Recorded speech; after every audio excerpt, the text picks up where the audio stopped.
Voy a empezar entonces. Entonces, hoy voy a hablar un poquito de semiología torácica. Para eso voy a empezar con un poco de anatomía pulmonar, para podernos ubicar mejor cuando hable de los signos. Entonces, vamos a hablar primero de la vía aérea pulmonar.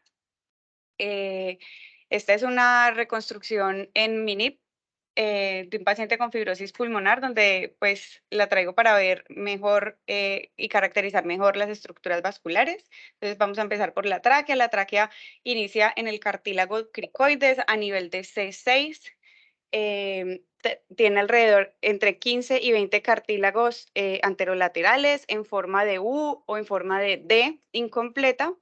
Y en la parte posterior tiene un tejido fibroso y muscular que que se comprende específicamente el músculo traqueal, que se inserta y se origina y se inserta en los bordes libres de los cartílagos anterolaterales de la tráquea, y su función es constriñir o aumentar el diámetro de la tráquea. El diámetro usual de la tráquea es de 2 centímetros y se extiende hasta la carina, que es más o menos a nivel de T5, y tiene un ángulo aproximado que debe ser menor a 90 grados. Posterior a su división se divide, al llegar a la carina, se divide en el bronquio fuente principal izquierdo y derecho. El fuente izquierdo va a ser de 5 centímetros, es un poco más, es el doble del largo del derecho, tiene una ubicación más horizontal y es un poco más delgado que su, que su contraparte izquierda. En el pulmón izquierdo, entonces, vamos a tener después se va a dividir en 3 porciones: el segmento lobar superior, que este se divide en apical, anterior y posterior. Después de su división a los 3 centímetros, el resto del trayecto se va a llamar el bronquio intermedio, y posteriormente este bronquio intermedio se va a dividir en el segmento lobar medio, que se divide en lateral y medial, y el segmento lobar inferior, que se divide en apical, basal lateral, basal medial, basal anterior y basal posterior.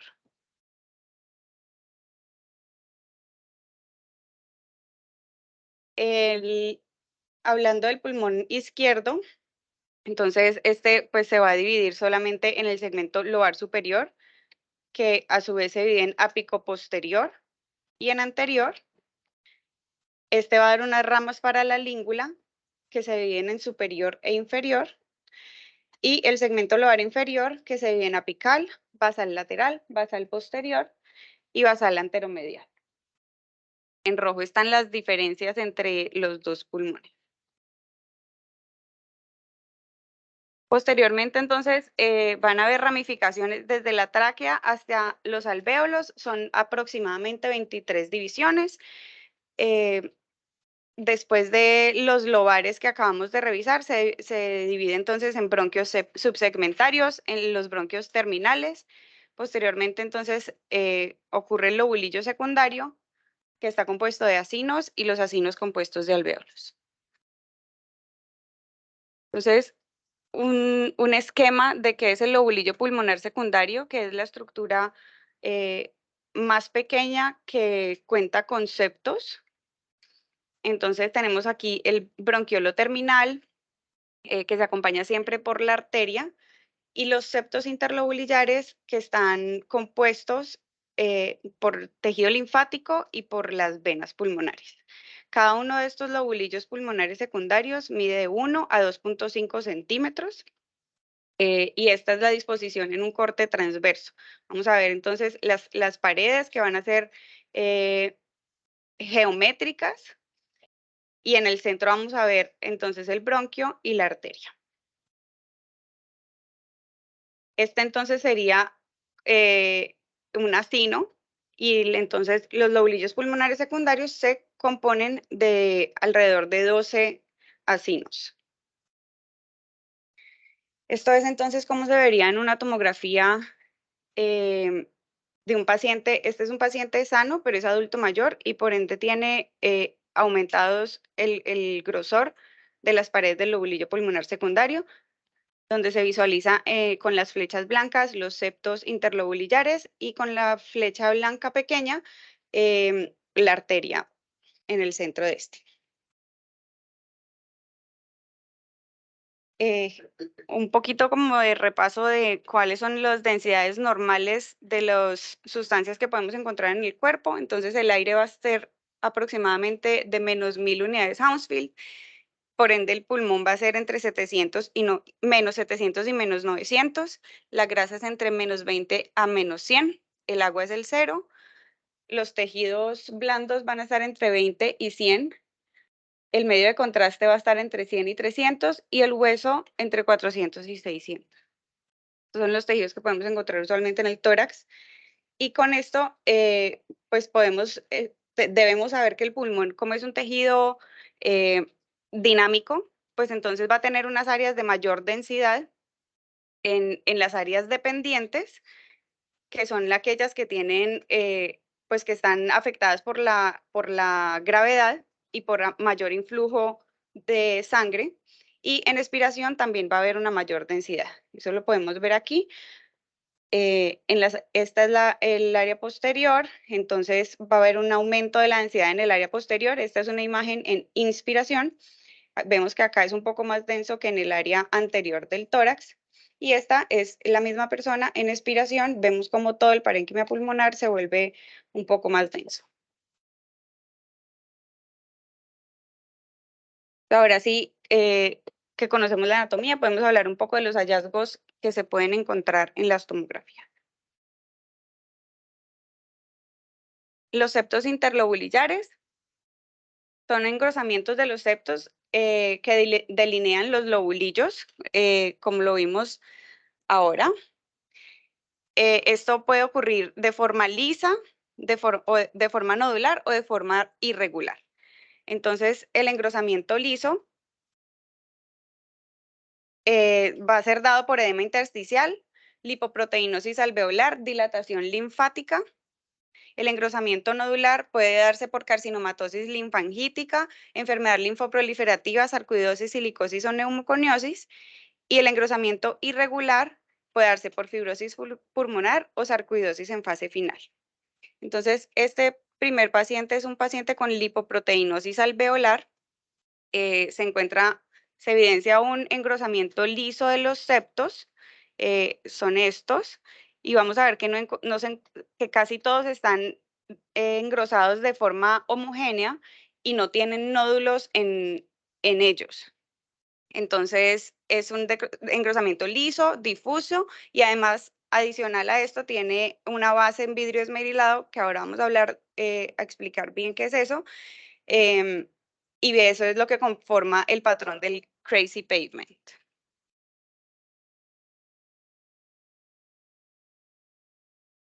Este es el segundo paciente, es un paciente con fibrosis crónica por neumonitis por hipersensibilidad y vemos aquí señalado por la flecha cómo tiene un engrosamiento de los septos que señala el contorno del lobulillo secundario. Adicionalmente tiene pues reticulación subpleural.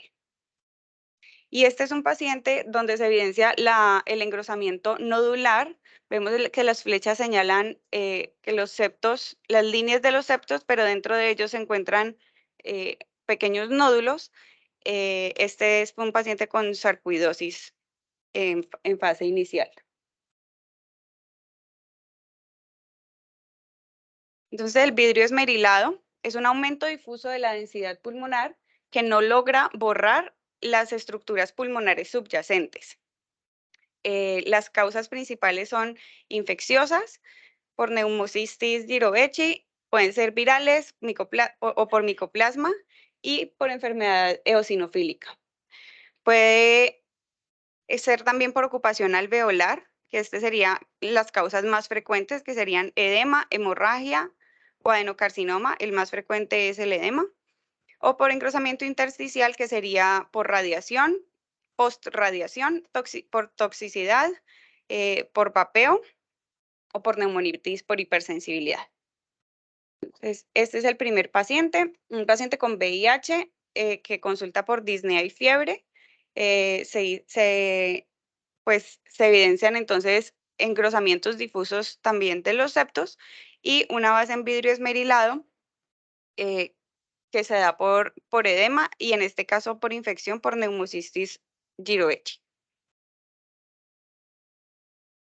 Este es un paciente con enfermedad de la válvula mitral, ingresa por disnea. Se encuentran entonces unas densidades nodulares en vidrio esmerilado. La flecha señala uno de estos apical. Este es un paciente pues con edema pulmonar secundario a su falla de la válvula mitral. Y este último es un paciente con neumonía intersticial, donde se ve claramente como las áreas parcheadas de vidrio esmerilado y otras áreas de pulmón sano.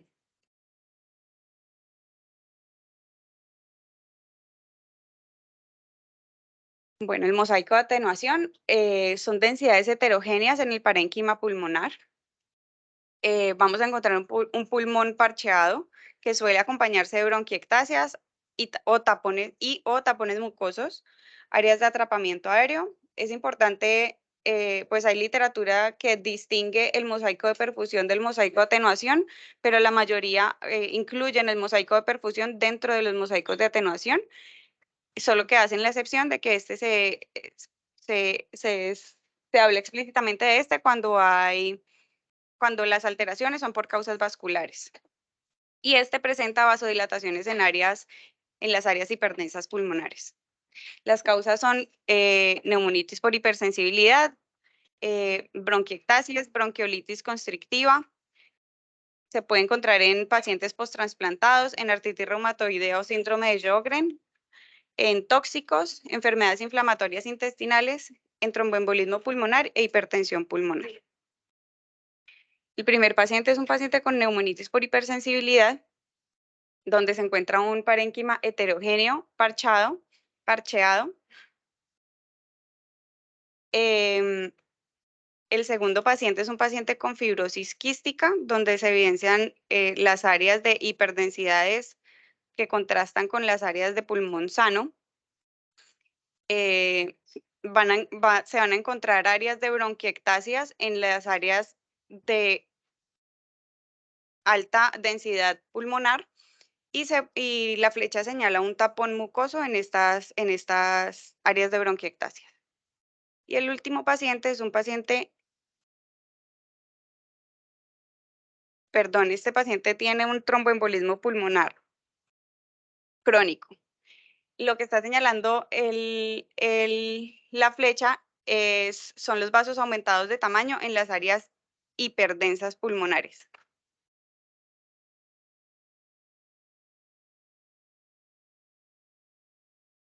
El patrón de panal de abejas es una remodelación con fibrosis pulmonar. Existen unos acúmulos de quistes subpleurales con paredes gruesas. Estos quistes van a ser de aproximadamente de entre 3 hasta 25 milímetros y las causas pueden ser fibrosantes como la NIU y la NINE, la sarcoidosis, que sería un patrón de panal de abejas peribroncovascular, la neumonitis por hipersensibilidad crónica, que serían apicales, y el síndrome de distrés respiratorio agudo, que serían una distribución anterior y subpleural.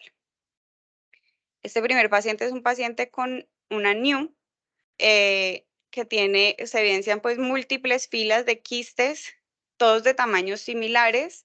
Estos, como se evidencia, pues comparten la pared entre ellos. Em, este patrón pues lo describen como si fuera tan sugerente de la NIU que pues, en la mayoría de ocasiones no requiere ni siquiera biopsia pulmonar para determinar su diagnóstico. Y este paciente es un paciente con sarcoidosis en fase terminal. Las flechas señalan pues el panal de abejas, donde de nuevo comparten los quistes van a compartir sus paredes van a ser coalescientes y este es peribroncovascular en este caso.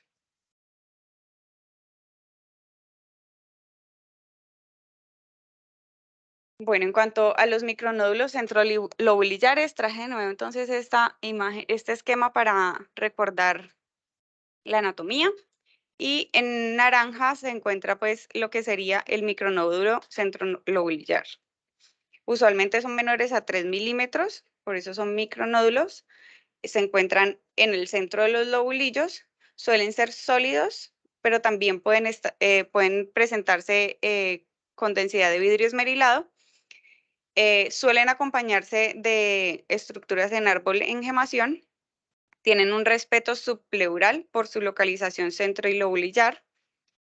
Y respetan también, pues, tanto dentro de las pleuras como las cisuras. Vamos a encontrar también acompañado a esto una estrechez de los bronquiolos y puede ocurrir por bronquiolitis, por causas vasculares como embolismo tumoral o enfermedad por excipientes de medicamentos y por granulomas por colesterol o hemangiomatosis capilar. Entonces, en este paciente vemos en la parte posterior los nódulos centrilobulillares señalados por la flecha.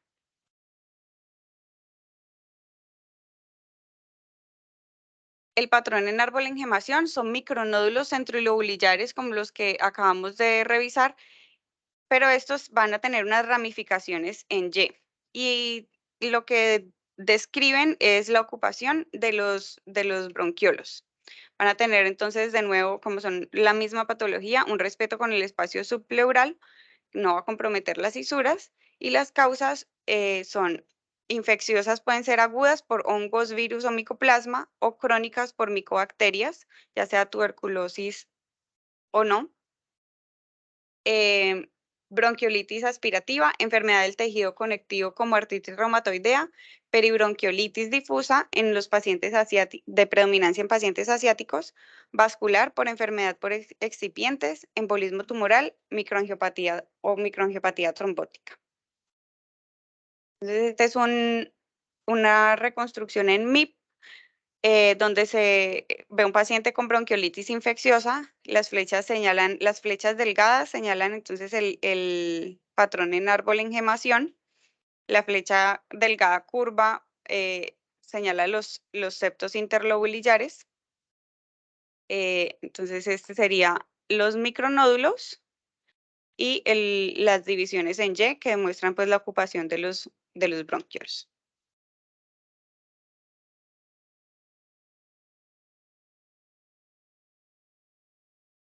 El patrón miliar son micronódulos, de nuevo, menores a 3 milímetros, redondos, bien definidos, son múltiples y bilaterales y además son de distribución aleatoria. Las causas para encontrar un patrón miliar serían las metástasis hematógenas, principalmente el cáncer de tiroides, renal, melanoma y el adenocarcinoma pulmonar. Sobre el adenocarcinoma pulmonar, referían que los que generan este patrón miliar son solo aquellos que tienen la mutación EGFR o la de lesión del exón 19. Y las otras causas son las septicemias por tuberculosis o fúngicas. Entonces, este es el patrón miliar. Como vemos, es diferente de los que hemos visto por su distribución aleatoria y que compromete los dos pulmones por igual. Este es un paciente con VIH con múltiples micronódulos difusos y es una infección hematógena fúngica. Y este es un paciente con adenocarcinoma pulmonar avanzado que vemos claramente la masa en la región posterior que oblitera los bronquios y adicionalmente pues tiene su patrón miliar como diseminación hematógena de este.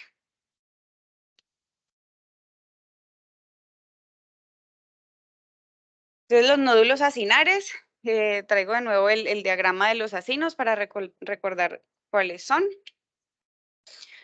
Se dan por una acumulación patológica de sustancias dentro de estas estructuras acinares.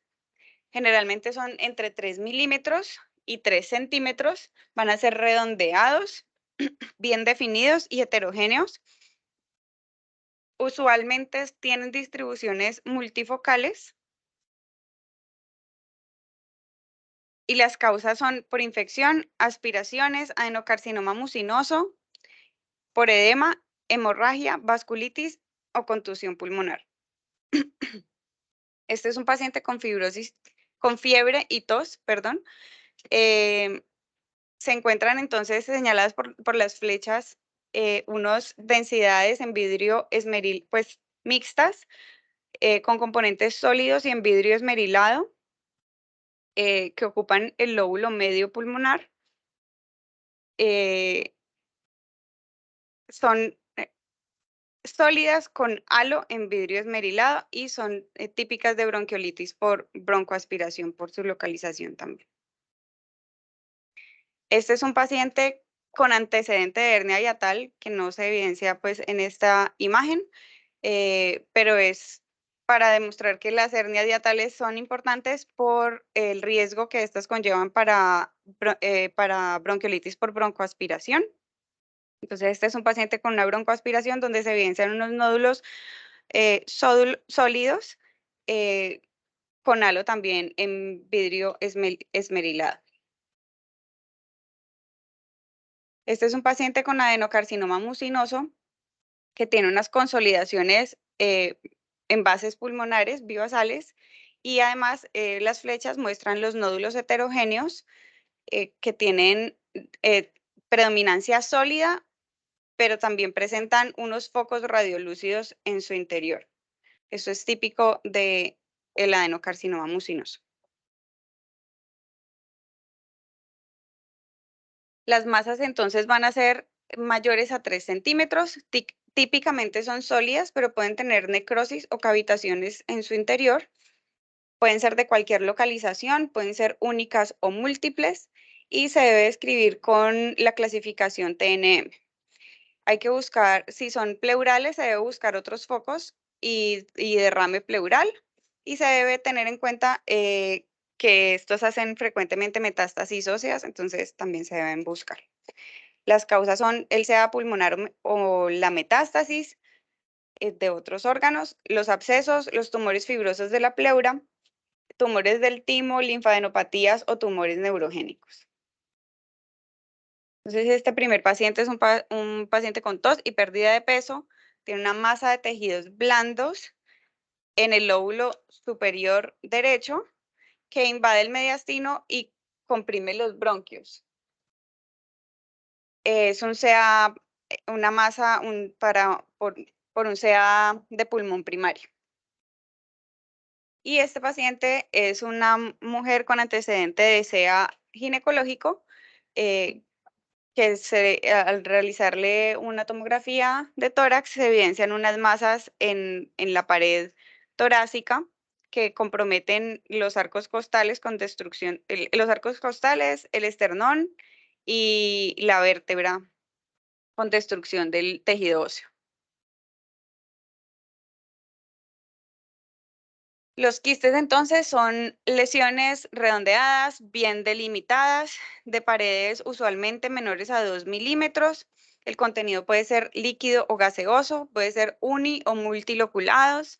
Las paredes usualmente realzan y las causas pulmonares son linfangioleiomyomatosis, la histocitosis de células de Langerhans, neumocistis, la enfermedad de Birt-Hogg-Dubé, que son unos tumores, se comprende pues por tumores fibrosos de la piel y unos quistes gaseosos pulmonares, los depósitos de cadenas ligeras que también van a crear por un mecanismo que no es conocido hasta ahora, unas lesiones quísticas pulmonares, las metástasis, los quistes bronquiogénicos congénitos, y hay que tener en cuenta que hay pues literatura que no los logra diferenciar adecuadamente de los neumatoceles.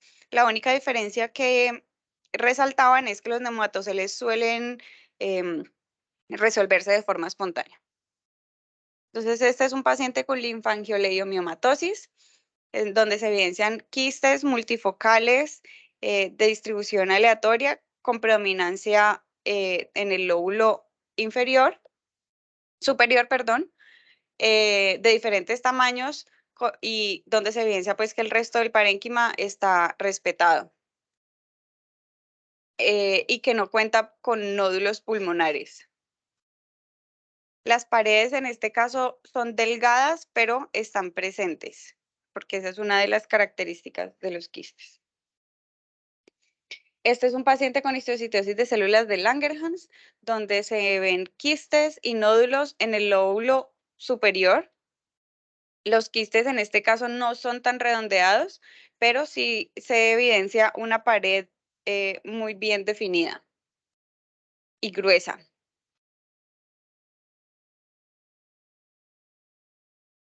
En cuanto a las bulas, entonces son espacios con aires mayores a 1 centímetro de paredes delgadas. Generalmente las paredes son de menos de 1 milímetro y suelen ser lisas. Generalmente son más de una, suelen ser subpleurales y se localizan predominantemente en las regiones apicales pulmonares. Pueden estar acompañados de neumotórax asociado por la ruptura de las bulas y genera dolor súbito e intenso. Pueden sobreinfectarse y pueden estar acompañadas también de enfisema paraseptal. Entonces, esta es una radiografía de un paciente que ingresa por un dolor súbito. Las flechas muestran un neumotórax. Se le realiza una tomografía donde se evidencia con la flecha blanca un neumotórax, probablemente secundario a ruptura de una de las bulas. Las bulas son las que vemos en las regiones apicales, señaladas por la flecha negra. Y esta es un paciente donde vemos una bula, en este caso septada. Y finalmente una bula donde se ve la evolución en el tiempo y se ve sobreinfección en ella. Por eso empieza a ocuparse el espacio. En la segunda vemos una densidad, un cambio de densidad eh, líquido gaseoso y ya completamente llena en la tercera.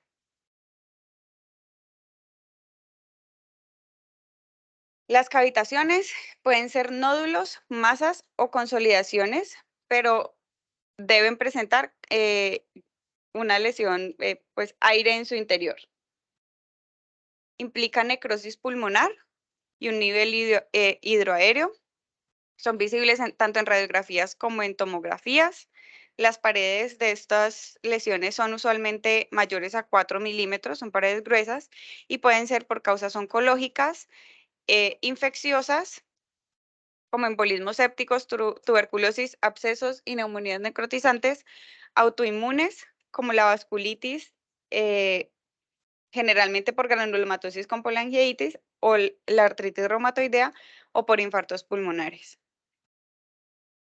Entonces, en esta radiografía es un paciente con tos y pérdida de peso. Se realiza una radiografía donde se evidencia una masa sólida con lesiones quísticas en su interior, multilobuladas. Se le realiza una tomografía y esta es la imagen que se encuentra. Una lesión de tejidos blandos, densidad de tejidos blandos. En la flecha recta vemos que es de densidades heterogéneas y además vemos contenido de aire también en su interior, las cavitaciones. Este es un paciente usuario de drogas endovenosas que consulta por fiebre y disnea.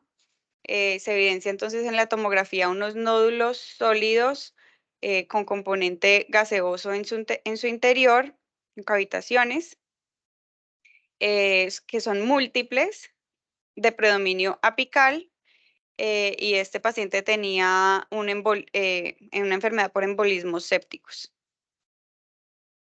Y este es un paciente con tos y fiebre nocturna.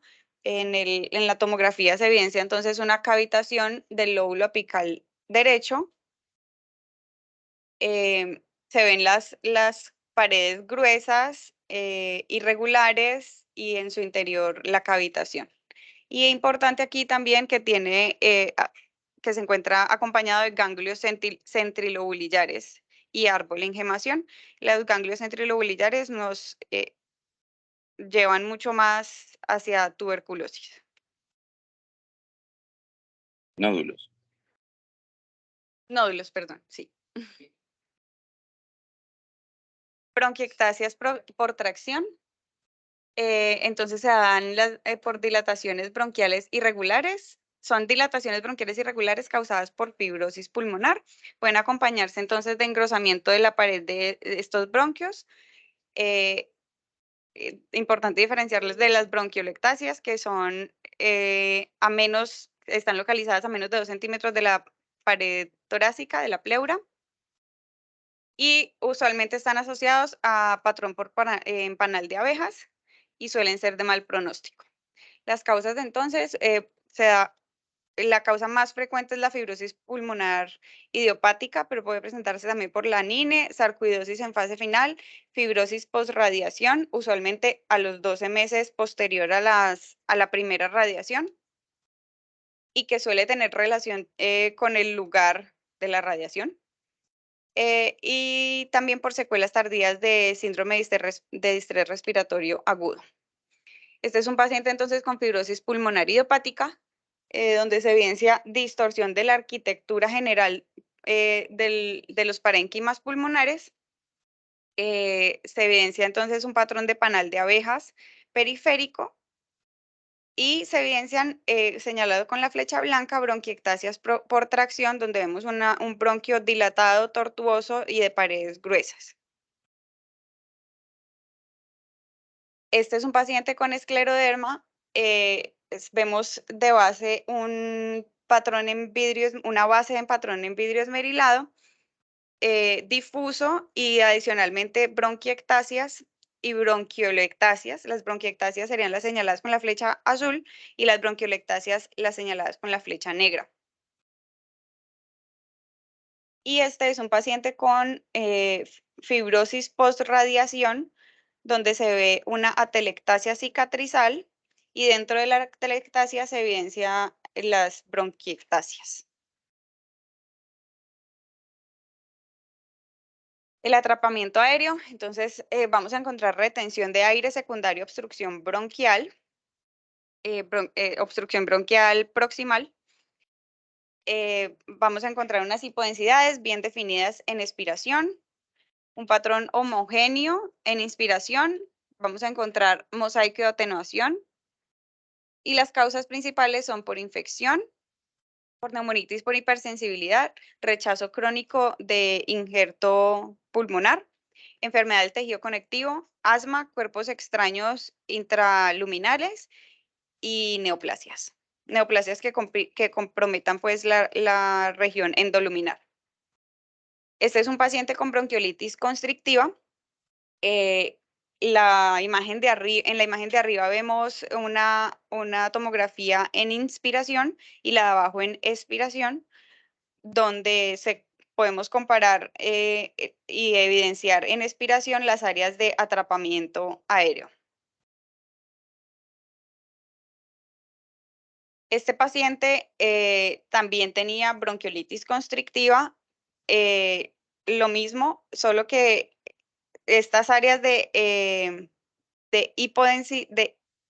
hipodensidades por el atrapamiento aéreo se ven mucho más claro por la base en vidrio esmerilado del resto del pulmón. Este es un paciente con neumonitis por hipersensibilidad, donde se ve unas áreas parcheadas. Las áreas de atrapamiento se acentúan de nuevo por el pulmón con vidrio esmerilado. Y este es un paciente con una masa obstructiva, un tumor carcinoide obstructivo que vemos que comprime el bronquio fuente izquierdo y la flecha señala entonces una hipodensidad del lóbulo inferior izquierdo por atrapamiento.